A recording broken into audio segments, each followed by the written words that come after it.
વાત મારી છે અને વાત તમારી છે. દોસ્તો, લગભગ 1.5 વર્ષ પહેલાની વાત છે. એક બાળક એના માતા પિતા સાથે મારી પાસે આવે છે. એ બાળક પાસે આઈફોન હોય છે, ઝોમેટો અને સ્વિગીમાંથી ઓર્ડર કરતો હોય છે, એક લેપટોપ હોય છે અને વેબ સિરીઝ અને મોબાઈલ ગેમ એ તેનો નિત્યક્રમ બની ગયો હોય છે. મોબાઈલથી શું થઈ શકે? એ બાળક 100ની સ્પીડે બાઇક ચલાવે છે, આખી રાત્રિ જાગે છે, આખો દિવસ આરામ કરે છે અને બહારથી ખાવાનું મંગાવે છે. સતત ગુસ્સો કરે છે, પોતાની જાત પ્રત્યે તિરસ્કાર અનુભવે છે, પોતાના માતા પિતા સાથેના સંબંધો ત્રસ્ત છે, મિત્રો નથી, અભ્યાસમાં તેજસ્વી હોવા છતાં પણ પરિણામ પ્રાપ્ત કરી શકતો નથી, સતત મૂંઝાયેલો રહે છે અને પોતાના રૂમમાં પડ્યો રહે છે. જીવનમાં બધું જ છે.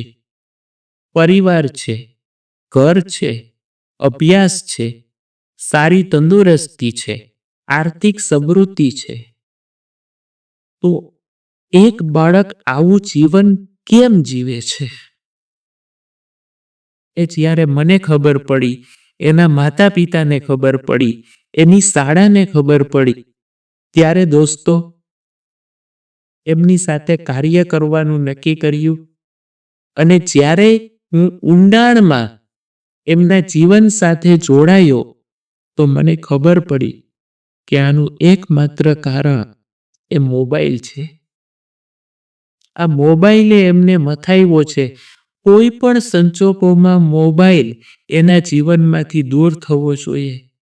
દોસ્તો, સ્ટીવ જોબ જેમ આઈફોનનું ઉત્પાદન કરે છે, એ અગર એના બાળકને મેચ્યોર ન થાય ત્યાં સુધી મોબાઈલ નથી આપતા, તો આપણે એવા કેવા બુદ્ધિશાળી માતા પિતા છે કે આપણે આપણા દીકરાને આઈફોન અથવા મોંઘો ફોન અપાવીએ છીએ.